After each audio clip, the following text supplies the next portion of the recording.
ফেসবুকে আমরা সকলেই ভিডিও আপলোড করি, কিন্তু ফেসবুকে ভিডিও আপলোড করার সেটিং সম্বন্ধে আমাদের কিন্তু অভিজ্ঞতা নেই, আমরা হয়তো অনেকেই জানিই না। তবে তুমি একজন কন্টেন্ট ক্রিয়েটার হিসাবে বা তুমি যদি ফেসবুক থেকে টাকা ইনকাম করতে চাও, তাহলে তোমাকে অবশ্যই কিন্তু এই সেটিং সম্বন্ধে জানতে হবে এবং তোমাকে এই সেটিংগুলো ঠিক করে রাখতে হবে। তো এই সেটিংগুলো কীভাবে ঠিক করবে, এর জন্য তোমরা তোমাদের যে মোবাইল, সেই মোবাইলটাকে হাতে নেবে। হাতে নেওয়ার পর তোমরা তোমাদের যে ফেসবুক, এই ফেসবুকটাকে ওপেন করে নেবে। ফেসবুক ওপেন হয়ে গেলে তোমার ডান দিকে উপর কর্নারে যে প্রোফাইল পিকচার দেখতে পাবে, এই প্রোফাইল পিকচারে ক্লিক করবে। তো এই প্রোফাইল পিকচারে ক্লিক করার পর তোমরা সেটিংস অপশান পেয়ে যাবে, এই সেটিংসে ক্লিক করবে। সেটিংসে ক্লিক করার পর তোমাদের সামনে এই ধরনের অপশান আসবে।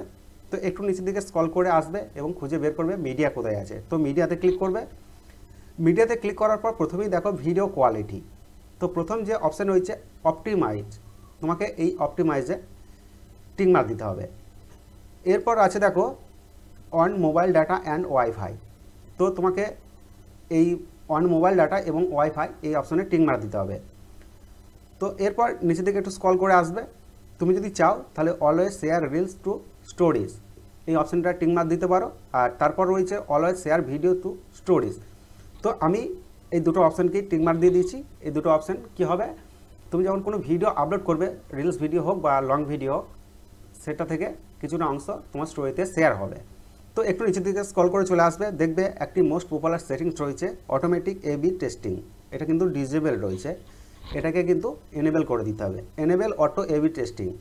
তো এই অপশানটার কাজ হচ্ছে, তুমি যখন কোনো ভিডিও বা কোনো রিলস যখন পোস্ট করবে, দর্শক তোমার ভিডিওর যে পার্ট বেশি ভালোভাবে দেখবে, সেই পার্টটাকে ফেসবুক রিকমেন্ড করবে।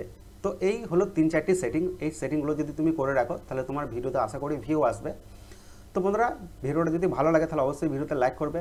আর ফেসবুক থেকে ভিডিওটা দেখলে অবশ্যই ফেসবুকটাকে ফলো দিয়ে রাখবে। আর তুমি যদি ইউটিউব থেকে ভিডিওটা দেখছো, তাহলে অবশ্যই ইউটিউব চ্যানেলটাকে সাবস্ক্রাইব করে রাখবে, কারণ আমি ইউটিউব এবং ফেসবুক রিলেটেড ভিডিও আমি আমার চ্যানেলে প্রতিনিয়ত আপলোড করতে থাকি।